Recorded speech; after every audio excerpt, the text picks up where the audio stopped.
Assalamualaikum warahmatullahi wabarakatuh. Selamat pagi Ananda yang soleh dan soleha. Semoga hari ini Ananda dalam kondisi sehat walafiat selalu ya. Dan telah melakukan pembiasaan terlebih dahulu, yaitu sholat duha dan murojaah terlebih dahulu.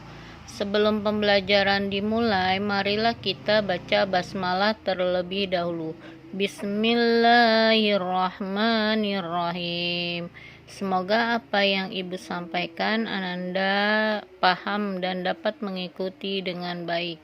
Hari ini adalah pelajaran bahasa Indonesia tentang ide pokok dalam teks lisan, di mana tujuannya adalah Ananda dapat menemukan ide pokok dalam teks lisan. Ibu akan menjelaskan pembelajaran terlebih dahulu. Yang sebelumnya Ibu sampaikan adalah tentang ide pokok dalam teks, di mana ide pokok dalam teks yang terdahulu adalah inti permasalahan dari sebuah teks, di mana sebuah teks biasanya terdiri dari berapa paragraf? 2, di mana setiap paragraf memiliki ide pokok yang berbeda. Untuk memudahkan dalam mengidentifikasi ide pokok, kamu dapat menggunakan tabel. Di sini Ibu akan menjelaskan tentang menemukan ide pokok dalam teks lisan. Teks lisan merupakan teks hasil pembicaraan seseorang ataupun hasil percakapan.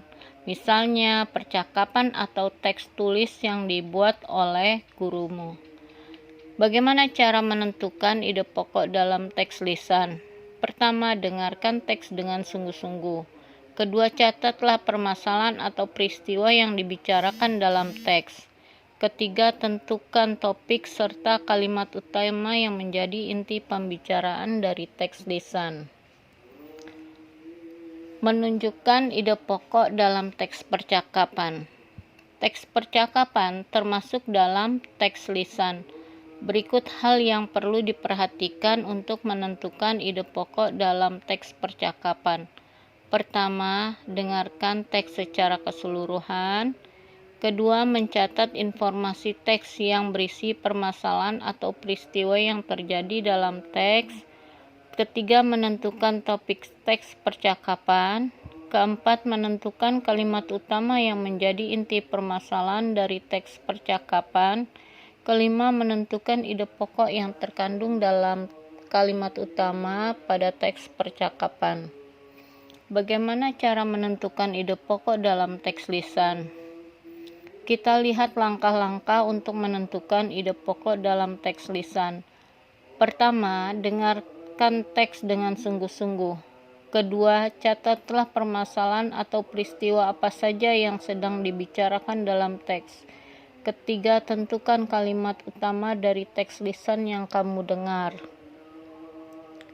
Untuk mengidentifikasikan ide pokok dalam teks lisan, kita lihat inti pembahasan dari suatu teks. Bagaimana langkah-langkah yang diperhatikan untuk mengidentifikasi ide pokok dalam teks lisan? Dilihat pertama adalah dengarkan teks dengan sungguh-sungguh. Kedua, catatlah semua peristiwa yang sedang dibicarakan dalam teks. Ketiga, tentukan topik serta kalimat utama yang menjadi inti dari teks lisan. Ketiga, tentukan ide pokok dari teks lisan berdasarkan kalimat utama yang telah ditentukan. Kelima, tulislah setiap ide pokok dari teks yang didengar di dalam tabel. Kita lihat menceritakan kembali isi teks berdasarkan ide pokok. Ada langkah-langkah menceritakan kembali isi teks berdasarkan ide pokok. Pertama, catatlah informasi penting yang disampaikan dalam teks. Kedua, buatlah ide pokok dari teks yang dibaca atau didengar. Buatlah kalimat utama yang berisi ide pokok tersebut. Keempat, buatlah beberapa kalimat yang berisi informasi penting dari teks. Kelima, perhatikan ejaan pemilihan kata saat membuat kalimat. Keenam, susunlah kalimat utama dan kalimat pengembang hingga menjadi teks baru yang urut. Hanya ini yang dapat Ibu sampaikan. Mudah-mudahan Ananda paham dan dapat mengikuti dengan baik. Wabillahi taufiq wal hidayah. Wassalamualaikum warahmatullahi wabarakatuh.